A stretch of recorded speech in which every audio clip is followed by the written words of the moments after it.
नोएडा में supreme court की महिला वकील की खून से लथपथ डेड बॉडी उन्हीं के घर के बाथरूम से बरामद की गई। इस मामले में पुलिस ने महिला वकील के पति को गिरफ्तार कर लिया। आरोपी पति बंगले के ही स्टोर रूम में छिपा हुआ था। 61 वर्षीय सुप्रीम कोर्ट की वकील रेनू सिन्हा नोएडा सेक्टर 30 की कोठी में रहती थी। पुलिस को रेनू की बहन ने बताया कि 2 दिन से वो फोन नहीं उठा रही थी। सूचना के बाद मौके पर पुलिस पहुंची। घर बंद देखकर पुलिस ने महिला वकील के परिजनों के सामने दरवाजा तोड़ा और महिला वकील का शव बाथरूम से बरामद किया। हिमांशु मिश्रा मेरे सहयोगी जुड़ गए हैं तमाम जानकारी के साथ। हिमांशु, ये पूरा मामला दरअसल प्रॉपर्टी के विवाद को लेकर है। क्या पाया है पुलिस ने तफ्तीश में? जी देखिए, बिल्कुल यही वो कोठी है जिसको लेकर के बताया जा रहा है कि जो अब तक की जांच के मुताबिक विवाद की जड़ थी। जो नितिन है, आरोपी पति है, वो इस कोठी को बेचना चाहता था, जबकि रेनू इसके बिल्कुल खिलाफ थी। और दोनों के बीच जो जानकारी इसके बाद झगड़ा होता है और उस झगड़े के बाद शनिवार के दिन झगड़ा होता है और उस झगड़े के बाद उसने जो मारपीट की, क्योंकि चोट के निशान मिले हैं चेहरे पर चोट के निशान मिले हैं, कान से और नाक से बताया जा रहा है। खून भी रेनू सिन्हा के बह रहा था जब उनकी बॉडी इसी कोठी से बरामद की गई। दरअसल शनिवार को जब लगातार परिवार वाले रेनू को फोन करते हैं और रेनू फोन नहीं उठाती है तो उन्हें आशंका होती है। इसके बाद नौकरानी का फोन आता है कि घर बंद है, लेकिन रेनू फोन नहीं उठा रही हैं।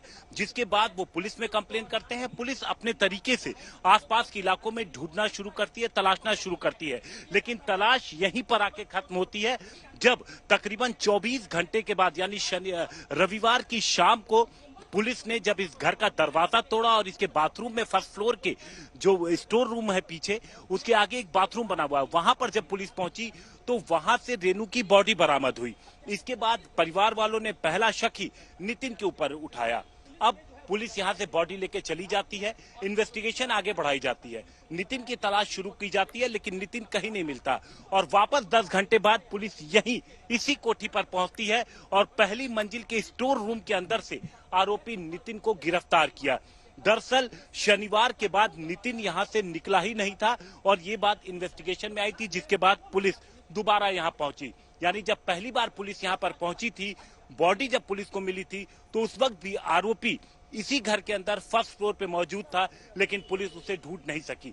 उसके बाद जब पुलिस को जानकारी मिली कि आसपास के इलाके में वो नहीं गया है, क्योंकि जो सीसीटीवी है इलाकों को जब उनको खंगाला गया तो नितिन कहीं जाता हुआ नजर नहीं आया था। इसके बाद पुलिस की टीम वापस आती है और यहां पर जब दोबारा तलाशी लेती है तो यहां से गिरफ्तारी की जाती है नितिन की। अब पूरे मामले की इन्वेस्टिगेशन की जा रही है। अब तक जो मेन मोटिव निकल के आया है वो यही कोठी निकल के आई है, क्योंकि नितिन इस कोठी को बेचना चाहता था और रेनू इसके खिलाफ थी। जी हिमांशु, पति पत्नी के अलावा और कौन रहता था इस कोठी में? नौकर चाकर, बच्चे, क्या जानकारी मिल रही है? देखिए, रेनू और नितिन इस कोठी में अकेले रहते थे नेहा, और नौकरानी काम करने आती थी, परमानेंट 24 घंटे की नहीं थी। वो सुबह आती थी और देर शाम वो यहाँ से निकल जाया करती थी, अपने घर चले जाया करती थी जो पास में कहीं रहती थी। बेटा इनका विदेश में रहता है और यहाँ पर पति पत्नी अकेले रहते हैं। पति का, नितिन का बिजनेस जो है वो फिलहाल वो काफी लॉस हुआ था, उनको जो जानकारी मिली है, और शायद यही वजह थी कि वो इस कोठी को बेचना चाहती थी। रेनू जो कि हाई कोर्ट और सुप्रीम कोर्ट में प्रैक्टिस करती थी, एडवोकेट थी, एक जानी मानी लॉयर थी, वो उनका कहना था कि इस कोठी को बेचने की जरूरत नहीं है, लेकिन शायद नितिन इस बात पे अड़ गए थे और इस बात को लेकर के दोनों के बीच कहा-सुनी भी होती थी।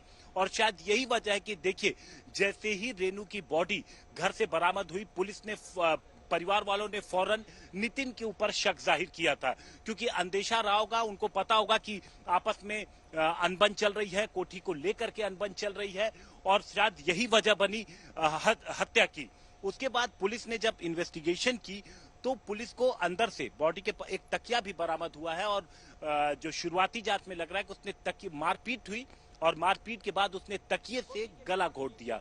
तो आगे की इन्वेस्टिगेशन की जा रही है। तमाम इलाकों के सीसीटीवी फुटेज खंगाल लिए गए हैं, लोगों के स्टेटमेंट रिकॉर्ड किए जा रहे हैं। नौकरानी जो कि यहाँ पर आई थी उसका स्टेटमेंट पुलिस ने रिकॉर्ड किया और सभी लोगों से बातचीत कर रही है और पता लगाने की कोशिश कर रही है। पुलिस का कहना है कि कुछ ऐसे वाइटल एविडेंसेस उनके हाथ लगे हैं जो कि इस केस में बेहद अहम साबित हो सकते हैं। ठीक जी, है, बहुत बहुत शुक्रिया नेहा। हिमांशु इस तमाम जानकारी के लिए आपका।